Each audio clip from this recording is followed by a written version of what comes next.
All right, we're back here to continue the story with Brother Mickey, and you had walked us from when you started going on the field on the first day of 1998 up until about 2007, the conflicts that the tribes had in the country there, and also with Pastor Olo, which we had the privilege to meet, and he's a great guy.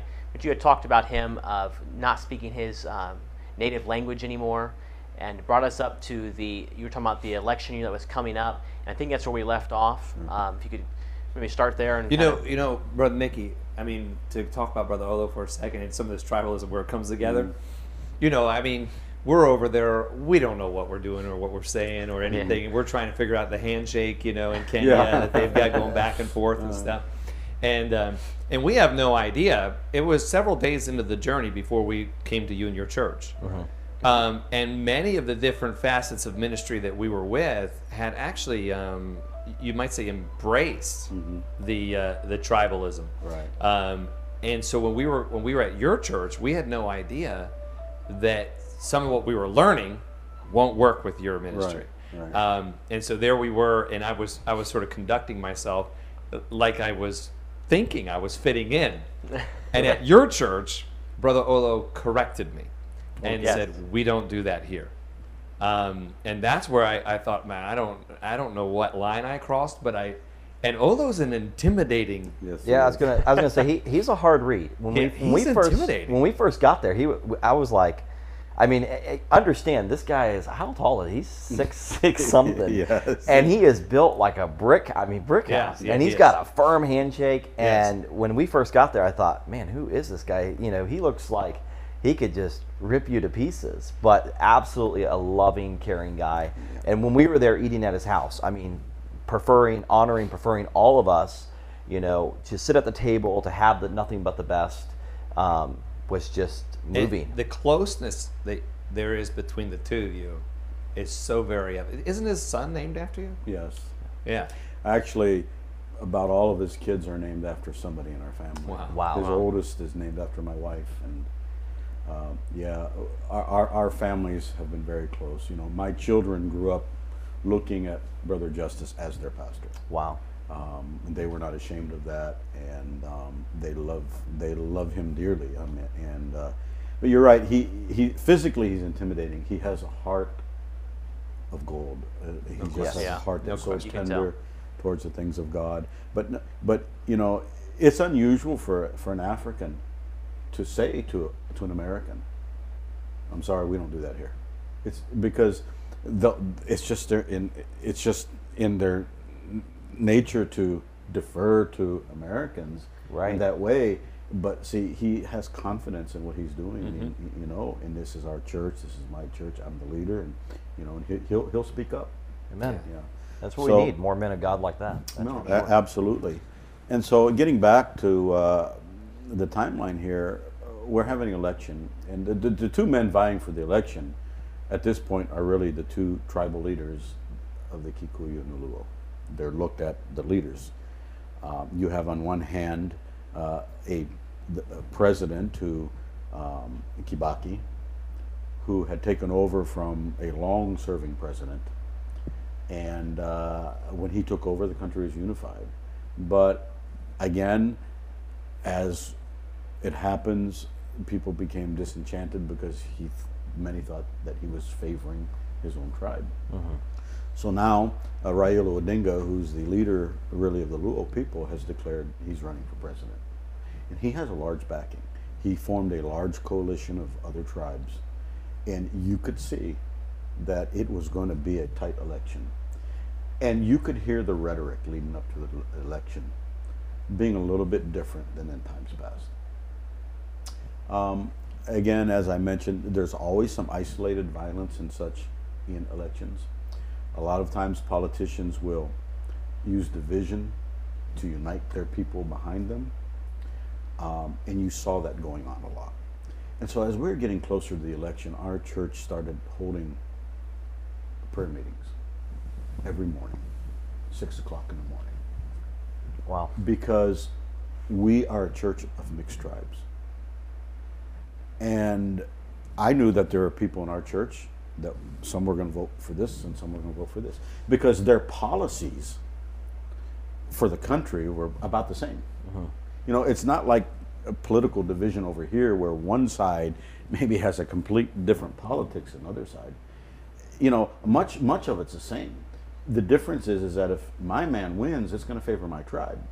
I'll get the job. You know, I'll get this benefit and that benefit.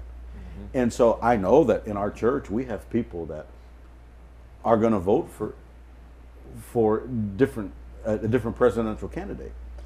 And so leading up to the election, we began having prayer meetings in the morning, 6 o'clock in the morning, churches coming together to pray. Pray for peace in the country, unity in the country, but unity in the church. But not only did we have daily prayer meetings, we had all-night prayer meetings. By all-night prayer meetings, I'm saying literally the church would come together at 9 o'clock at night and pray till 6 o'clock in the morning, all night long, together, men, women, and children. Wow. And okay, when we first started doing this, I'm just like, how are we going to pray all night long? I mean, I guess to my shame, I had not done that before. I'd been involved in some all-night prayer meetings where maybe a church, the pastor would ask, okay, this group of people pray for an hour at this time period, and somebody else. But literally, all night long, we met together and prayed for unity in the church and all of that. And so we're doing this leading up to the election. And this would have been the first election where I guess you could say modern technology was involved and results were being released, you know, over the internet and on the news and on TV and all that kind of stuff as the vote was being counted. So as the vote was being counted, and leading up to the election, there was some violence, isolated, much like normal elections. But leading up to the election and the election day, and as the vote count began to be released, the opposition leader, the one who wasn't in power, Raila Odinga, took a substantial lead. And by substantial, I'm meaning like about 1 million votes. Wow. And it came to the point to where pretty much most people understood we're probably going to have a new president. But as the day went on, and as more votes were being counted and as his lead grew, there were still pockets of votes that hadn't been released. But you're getting to the point now to where unless every vote went to the president, Right. okay, pretty much he's not going to win. And then all of a sudden, the vote count stopped being released. And the votes stopped being counted. Uh-oh. And it went dark. The next morning, the count was released. And the incumbent president won by 40,000 votes or something. Wow. Small. Everybody could see what happened. Yeah. Okay, now if your man won, of course You were happy. You're happy. You don't agree with it. And so when the vote count was released around our church building, there was an eruption of fireworks and shouting and cheering because people were happy. Because around our church, most of the people supported the president, the one who won. At this point in time, we were living in a different house than where you went to when you were there. We were living close to the church, probably a 10-minute walk away. And so when all this cheering is going on, it's very surreal. I mean, people are in the streets waving banners. I mean, they're just all happy because their guy won. Okay, but there's a segment of the population, of course, that wasn't happy. So in the area of the country, in the areas where the challenger, where his stronghold was, they started protesting. And by protesting, I mean, they're burning tires in the street, putting things on fire, I mean, holding signs, shouting. I mean, they were upset. They're doing damage to property, but it was their own property. Okay, they're hurting themselves. And so this is being broadcast live on television. You could watch it, you could see it on the news. And when that happened, in some areas of the country then where the stronghold was, and there's these other tribes, these other people, they began to chase them away from their homes. You know, because we don't want you in our area. Right. That type of thing. And then the police were called out to quell the violence. And when they were called out, they began using live ammunition Wow. on people. Literally, we watched people get shot to death on television. Sure. Wow. So this is throwing gasoline on a fire. So now you have a situation to where not only are they driving people out of their homes, but now they're actually attacking these people and trying to kill them, and burning their homes down and stuff. This is happening in other parts of the country. Is this essentially the two tribes? Well, essentially the two tribes, but not in entirety, because there are other tribes that form coalition with certain tribes. So depending on which side you were on and which tribe, you were viewed as pro-government or not. But what it looks like is the government is attacking Yes. the tribe that lost. Yes. By shooting with the Yes. police, and so the government. And that's certainly the way it was power viewed. against right. them, right. And so now you've got areas of the country where literally certain tribes are running people out, trying to kill people, Wow. that are from a different tribe. So they're fleeing, and they're looking for safe places. Many of them came to Nakuru. I'm talking about Kikuyu tribe. They were the ones that were being attacked, the largest tribe in those areas. They're coming to Nakuru because there's a large Kikuyu population in Nakuru, and they're given safety. And there was a displacement camp set up for them, and the government's feeding them and stuff. The president then, who who really probably stole it, Right. by law was supposed to wait like 21 days before he sworn in. They swore him in immediately. Okay, wow. they didn't wait. Okay, immediately he's sworn in. Okay, More gasoline here. Yeah, and more gasoline. So now, I mean, our church, I mean, we're meeting, and I mean, we're praying, and we're continuing. We're just watching what's going on in other parts of the country. You know, some of our church members have family members that are fleeing and coming to Nakuru. And unbeknownst to us, these people that are fleeing and taking refuge in Nakuru, now they're upset. Okay? Right. Their homes are burned. They lost everything.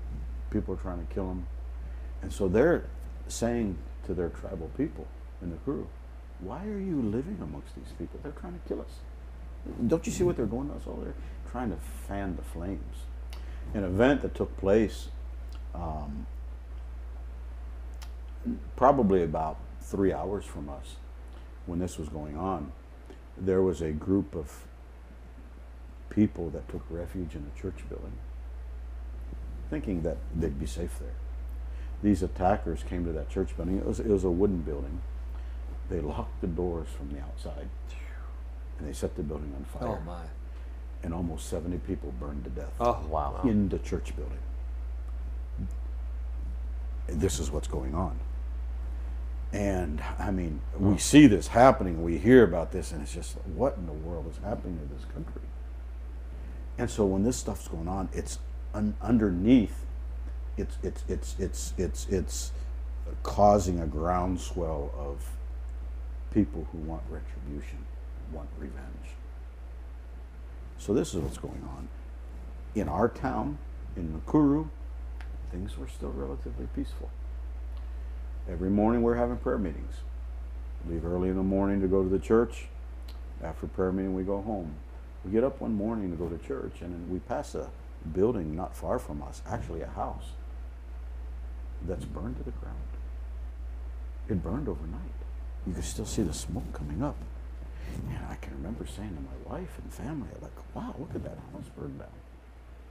We got to the church building, and people are met together to pray, but I could tell there was a tension that hadn't been there before.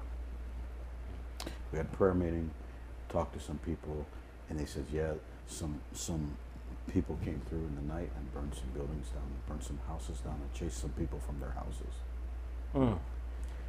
We got home, and about 30 minutes later, I received a phone call from one of our church members. And he said, Pastor Mickey, I'm in the market, and I just watched 2 large vans pull up, and they are passing weapons out to people. Understand, by weapons, I don't mean guns. Guns are illegal in Kenya. so it's hard for people, especially where we live, to be able to get a hold of those. But by weapons, we're talking about bows and arrows, pangas, which would be like machetes, those type of crude weapons. He says they're passing weapons out to people. So when he told me that, I understood that something was about to come down. So we began contacting people in our church by phone. And we told them, stop whatever you are, come to the church building. Something's about to happen. You know, people had already left their homes for the day. Right, Women out in the had market. Right, Yeah. women had gone to the market to sell, men had gone to their jobs, children had gone to school. Right. Okay, and so as we're doing this, an eruption of violence erupted.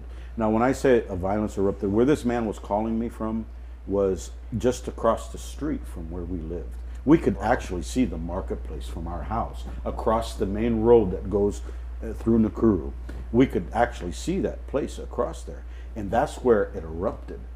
And you could just, there was an eruption of violence and flames erupting, and you could see this from our house. And so people that we could get a hold of were on their way to the church building. But of course, when that violence started, then, okay, then people, I mean, they just started running and fleeing. Okay, so, but people are caught up in this. So at the church building, Apostle Lowell was there gathering the people together and coordinating people in the building, and so we realized that, you know, we needed to do something. So we're trying to get some food together and blankets and that kind of stuff as this violence is erupting around us. When this is happening, I started getting phone calls from church members, and they're like, Pastor Mickey, we need help. The people are being killed all around us. We're hiding. You need to help us. They're calling me because I have a vehicle. They don't know anybody else with a vehicle. And from different parts of the town. Now, in our town, certain parts of our town, depending on your tribal identity, was safe for you. But if you're of another tribe, it's not safe for you. And so I would get calls from people, and they may be in this part of town, and I know that part of town, if you're this tribe, it's okay. So I would find somebody from that tribe to go with me. Okay. Now, you being a missionary there and not from Kenya, were you a little bit more protected as far as, they weren't after you because it was a tribal issue, so they were after one tribe versus another. So you were able to travel a little bit more freely, maybe not as freely as you would want in a normal situation, but a little bit more freely because obviously you're not from Kenya, and so. But during this breakout, and you drove us by your old house. It literally is just walking distance to the church, and literally, I remember you showing us the market right across the street from that, and boy, you talk about a scary time. Now, at this time, you're talking 2007, so you still had all kids at home. All of my children were. And wife was still there in the country. Right. But we're going to continue this story. We're just going to take a few minute break, and then we'll come right back and finish up with the story here.